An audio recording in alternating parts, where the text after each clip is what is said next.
প্রিয় দর্শক, জানিয়ে দেব আমাদের হাতে থাকা সর্বশেষ আপডেট আন্তর্জাতিক বাংলা খবর।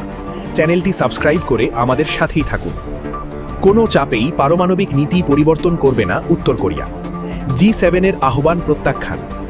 শিল্পোন্নত 7 দেশের জোট G7-এর পরমাণু নিরস্ত্রীকরণের আহ্বান সরাসরি প্রত্যাখ্যান করেছে উত্তর কোরিয়া। একই সঙ্গে এ আহ্বানের তীব্র সমালোচনা করে দেশটির নেতা কিম জং উনের বোন কিম ইয়ো জং বলেছেন, এটি উত্তর কোরিয়ার সার্বভৌমত্ব ও সাংবিধানিক ব্যবস্থার উপর হস্তক্ষেপের শামিল। রাষ্ট্রীয় সংবাদ সংস্থা কোরিয়ান সেন্ট্রাল নিউজ এজেন্সিতে প্রকাশিত একটি বিবৃতিতে কিম ইয়ো জং বলেন, পারমাণবিক অস্ত্রধারী রাষ্ট্র হিসেবে উত্তর কোরিয়ার অবস্থান চূড়ান্ত এবং অপরিবর্তনীয়। কোনো পরিস্থিতিতেই সেই অবস্থানের পরিবর্তন ঘটবে না। তিনি দাবি করেন, দেশের পারমাণবিক অস্ত্রভাণ্ডার উত্তর কোরিয়ার মৌলিক জাতীয় স্বার্থের অবিচ্ছেদ্য অংশ। এটি বৈরী শক্তির হুমকির বিরুদ্ধে কার্যকর প্রতিরোধক হিসেবে কাজ করছে। এই অবস্থান দুর্বল করার যে কোনো প্রচেষ্টা গুরুতর পরিণতি ডেকে আনতে পারে বলেও সতর্ক করেন তিনি। ফ্রান্সের এভিয়ান শহরে এবারের G7 শীর্ষ সম্মেলনে সদস্য দেশগুলোর নেতারা জাতিসংঘ নিরাপত্তা পরিষদ প্রস্তাব অনুযায়ী উত্তর কোরিয়ার সম্পূর্ণ পরমাণু নিরস্ত্রীকরণের প্রতি তাদের সমর্থন পুনর্ব্যক্ত করেন। সম্মেলনে পিয়ংইয়াংয়ের পারমাণবিক ও ব্যালিস্টিক ক্ষেপণাস্ত্র পরিকল্পনা নিয়ে উদ্বেগ প্রকাশ করা হয়। পাশাপাশি উত্তর কোরিয়ার সাইবার অপরাধ ও ক্রিপ্টো মুদ্রা চুরির বিরুদ্ধে সহযোগিতা জোরদারের অঙ্গীকারও ব্যক্ত করেন G7 নেতারা। তবে এসব আহ্বানকে পুরনো ও বাস্তবাবর্জিত বলে উড়িয়ে দিয়েছেন কিম ইয়ো জং। তার ভাষ্য, আন্তর্জাতিক চাপ বা বাহ্যিক কোনো উদ্যোগ উত্তর কোরিয়ার পারমাণবিক নীতিতে কোনো পরিবর্তন আনতে সক্ষম হবে না। এদিকে ইরানের আগ্রহে নয়, চুক্তির জন্য মরিয়া ছিল যুক্তরাষ্ট্র, বললেন মোজতবা খামেনি। ওয়াশিংটনের সঙ্গে তেহরানের সমঝোতা স্মারক স্বাক্ষরের তথ্য নিশ্চিত করে ইরানের সর্বোচ্চ নেতা আয়াতুল্লাহ মোজতবা খামেনি দাবি করেছেন, ইরানের আগ্রহে নয়, এই চুক্তি স্বাক্ষরিত হয়েছে যুক্তরাষ্ট্রের তীব্র আগ্রহ ও মরিয়া মনোভাবের কারণে। বৃহস্পতিবার 18 জুন প্রকাশিত এক প্রতিবেদনে এ তথ্য জানানো হয়েছে। আনুষ্ঠানিক এক বার্তায় মোজতবা খামেনি জানিয়েছেন, ইরান ও যুক্তরাষ্ট্রের প্রেসিডেন্টদের মধ্যে একটি সমঝোতা স্মারক স্বাক্ষরিত হয়েছে। ইরানি কর্মকর্তারা কূটনৈতিক প্রচেষ্টায় আন্তরিকভাবে কাজ করলেও চুক্তিটি সম্পন্ন করার ক্ষেত্রে মার্কিন পক্ষই সবচেয়ে বেশি আগ্রহ দেখিয়েছে। তার ভাষ্য, মার্কিন প্রেসিডেন্ট এই সমঝোতা বাস্তবায়নের জন্য বিভিন্ন কূটনৈতিক ও কৌশলগত চাপ প্রয়োগ করেছেন। চুক্তি নিয়ে নিজের কিছু আপত্তি ছিল বলেও উল্লেখ করেন ইরানের সর্বোচ্চ নেতা। তবে ইরানি জনগণের অধিকার ও দেশের স্বার্থ রক্ষার বিষয়ে প্রেসিডেন্টের প্রতিশ্রুতির উপর আস্থা রেখেই তিনি এতে অনুমোদন দিয়েছেন বলে জানান।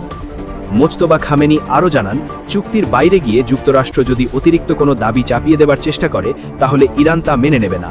দেশের জনগণকে তিনি চুক্তির বাস্তবায়ন প্রক্রিয়া সতর্কতার সঙ্গে পর্যবেক্ষণ করার আহ্বান জানান।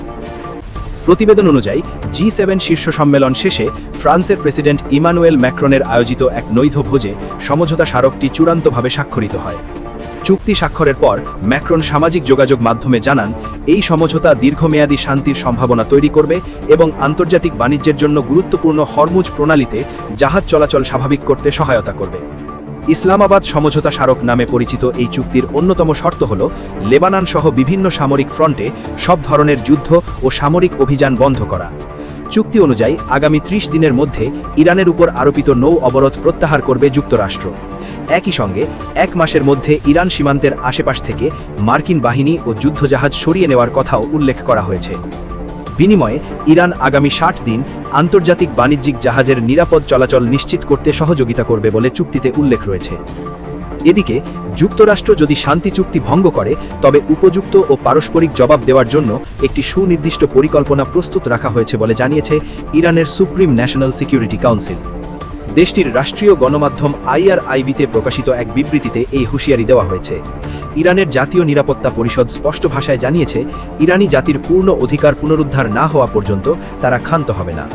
বিবৃতিতে আরও সতর্ক করা হয়েছে, যদি মার্কিন যুক্তরাষ্ট্রের পক্ষ থেকে চুক্তির কোনো রকম বিচ্যুতি বা লঙ্ঘন ঘটে তবে পূর্ব নির্ধারিত পরিকল্পনা অনুযায়ী অবিলম্বে একটি প্রত্যুত্তর ও সমমানের জবাব কার্যকর করা হবে।